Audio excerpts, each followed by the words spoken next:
The story of Turtle Island. Native Americans called North America Turtle Island. The Ojibwa tell the story of how the Quiche Manitou flooded the earth because its creatures had forgotten to love, honor, and respect all beings in the circle of life. There was no land for the surviving creatures to live on, but through the pity of the Great Spirit, the creatures repented.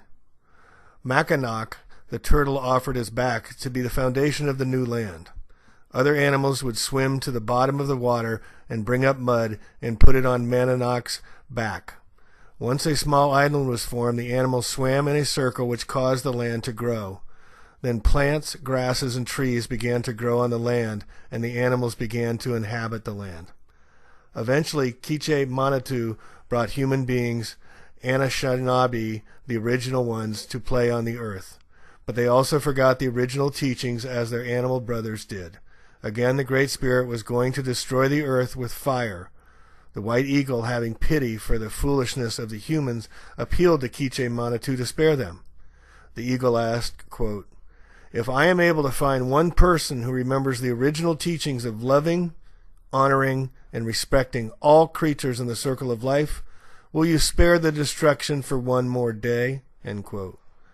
Quiche Manitou agreed, and so each day the eagle flies out at dawn to see if at least one human remembers. When he finds one, he brings the news to Quiche Manitou, and the earth is spared for one more day. Hi folks, and welcome to another video from A Plain Truth and questioning everything to find truth. Exciting next tomorrow. I find out tomorrow, the next day, if I'm going to be terminally canceled off my flagship A Plain Truth site, or if I make it through tomorrow. That's 2 weeks, and I should get the site back up and able to post over there as well. So I wanted to get into a little bit of truth movement here, and apparently there's been some calling us out for not being right about the moon being 3,000 miles up and the sun 3,163 miles is what I used to do. And I want to talk to you a little about being in the truth movement, folks. I started out right after Dubé came out with his book back in November 2014, and being in the truth movement, you got to be nutso to get in this anyway. But we have had some tremendous hits, and it looks like we've been wrong, and I want to address that today. And I did get it wrong in my book as well, so I want to correct it here. And thank you all for pointing it out. But let's be nice to each other, and we're all trying to learn the truth here. And we can do a lot of this work empirically by just observations and by looking. And one of the very first was the crepuscular rays that anyone can see, that if you're standing out in the ocean, which I've done many times, you could see this kind of scene, especially on the islands, Hawaii, those kind of places, where the sun's right there.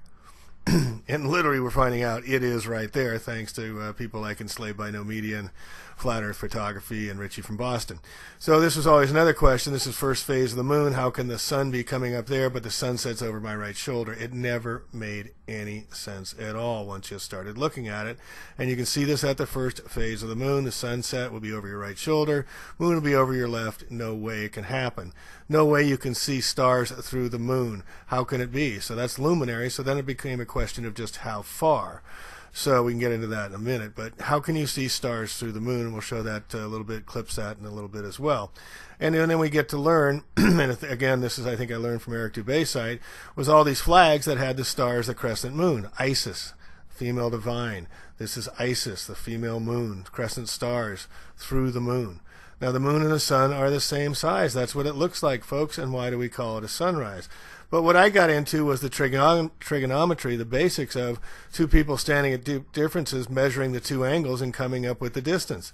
I mean, it's not that difficult to do, and apparently there were people to do that. Again, I think I learned it through Eric Dubé, so maybe that was a mislead out to get us on the wrong path, and looks like it has been. But I did put this, actually was in my book, and so we'll have to come out with edition 2 and correct that. But as I said, we've been right on a lot of things. And one of the things I could never get my head around was, how could we still be seeing clouds behind the moon if still 3,000 miles away? Clouds aren't 3,000 miles up. But again, we have other proofs definitive that the moon isn't what it says it is when it measures warmer 4 to 6 degrees in the shade of the moon shade than it does in the moonlight. How can that be? Because all the world's a stage and we're merely players in it. They're playing us, folks. They're playing us all the time. They're working us, and it's the men in black. Why would they even put this supposed moon up there, what it is, and have names for all the Jesuits, for all the craters, when we used to have that? It matched perfectly with the clock of the day when we worked the feminine divine and followed the feminine nature nurture rules. So the 12-hour day and the 12-hour night fit perfectly on a flat earth, and it also coincides with the Native American legends and the Far and Near East Asians and the Vikings and the Egyptians, Babylonians, and many, many other cultures. But we're never taught any of this. We're all like a turtle coming out of our shell for the first time and seeing what's going on around the world and what the possibilities are. And what we're going to get into now, is starting with Richie from Boston, is using new technology, commercial technology, most Nikon Coolpix 900 camera, to judge distance. And once you get it with a camera, it's pretty irrefutable and it's repeatable, both scientific, qualified, so you can do this yourself, empirical data, just like these other things of looking at the moon with your own eyes and asking people what the heck a sunrise means. But the Native Americans use the moon. Isis is the moon figure. There was 13 moons that matched perfectly with the 28 days that match up with a woman's menstrual cycle. It was all in sync and harmony, and all had resonance with the astrotheology above us.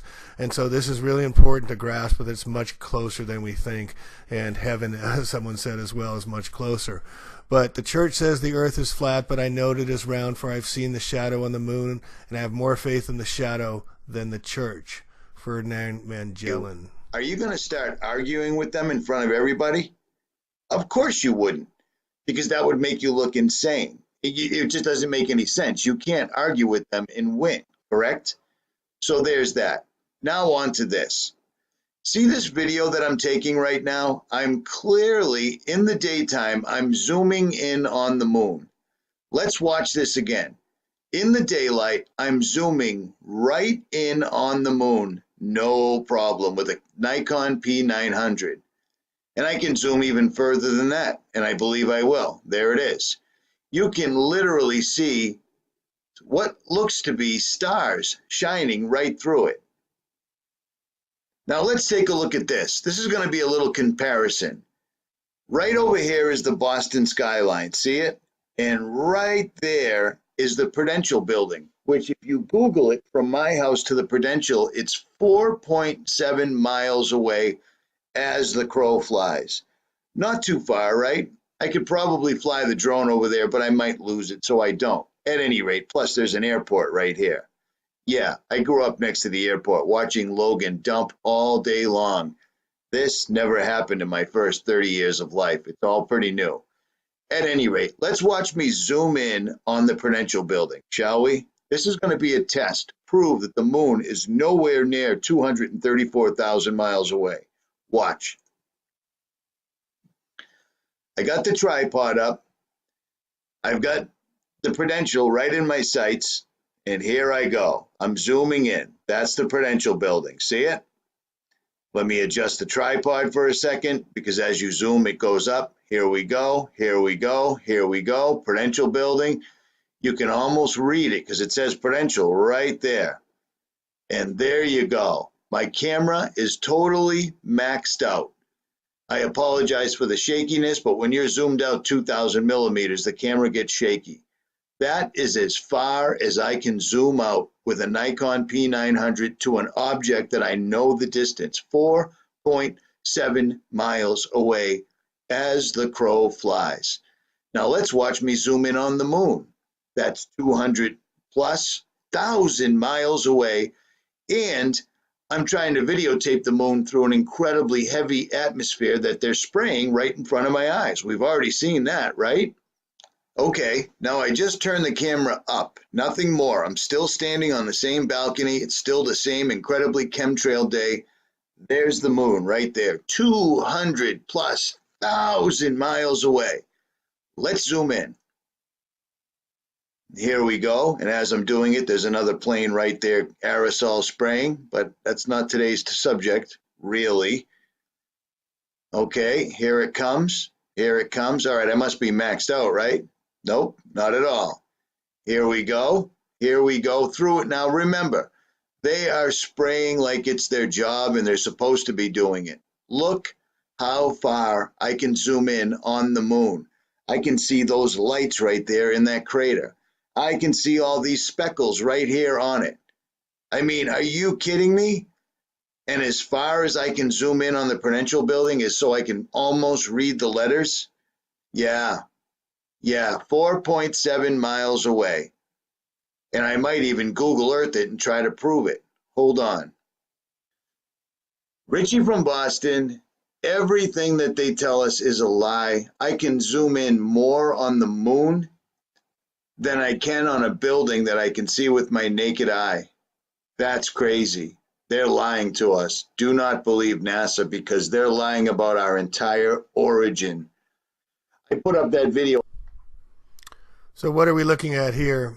Again, pictures don't lie. If they are accurate, they haven't been tinkered with. We can do repeatable to self, but clearly you can see for yourself that the clouds are going behind the moon.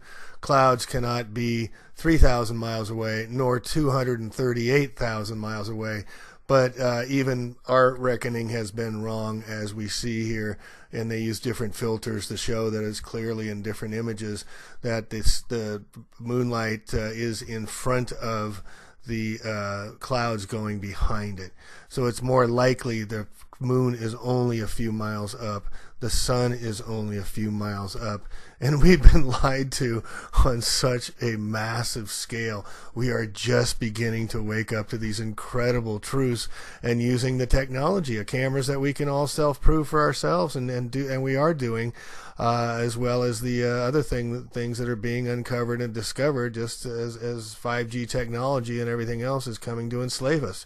We're waking up in great numbers, and this is helping us understand better how massive and how big these lies have been. Look at that. It's going behind the sun. Is there any question, or the moon, excuse me, is there any question you can have when looking at these pictures? No. You have to conclude that we are been lied to on a major scale and rethink everything. And so that's why it's important guys like Enslaved by No Media are coming up with these charts. You will notice in the pictures stars show through the dark portions of the moon. And as I go through them, I'll blow them up a little larger so you can see these stars.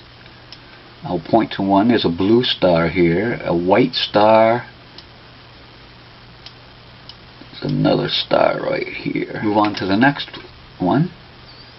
You can actually see the stars here. Now we'll zoom in and we'll see a red star with a white star right in here. And then there's three stars, a white star, a blue star, and another blue star. Okay, now this one here you can see the stars. 1, 2, that's pretty bright. Now zoom in on it. Now there's a red star, white star, showing through the moon. Moving on, you can see two stars here. There's another star here, two stars down the bottom, and another star here. So we'll zoom that up for you. There's the one on the bottom. Some stars shining through. Also we have one star shining through here. And we look at this, we see the stars shining through again. So what my point is the moon transparent? I've heard people talk about that. And as I see these pictures, I see that there's stars shining through like they had predicted. So now re-looking at this picture, which I've had for a while, of under the dome, we can see the dome might be much closer. Circle of vision, and Enslaved by No Media is making a drawing here and others that are just showing us that what it may look like. And we're all working, to try and understand, but this is great stuff. We need to study this further.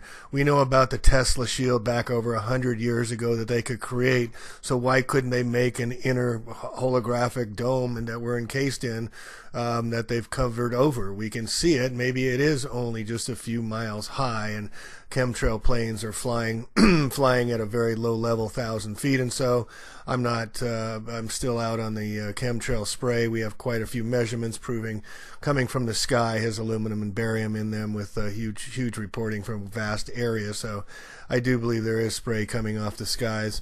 And also we have to rethink how far everything is distance-wise. That what we've been told about measurements could be completely wrong, but that's what makes this all fun. But it just, the one just you can't argue is that the sun and the moon are going behind clouds.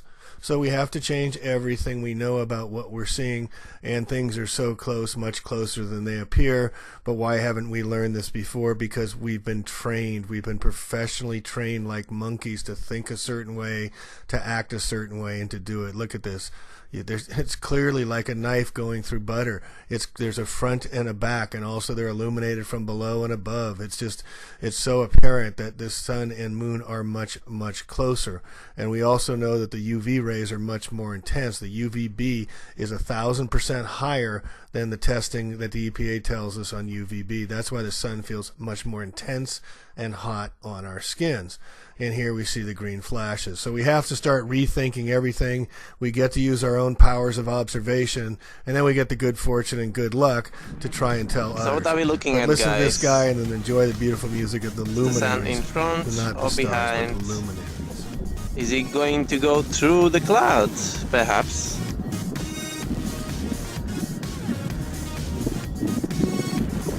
Is it going to go through the cloud or not?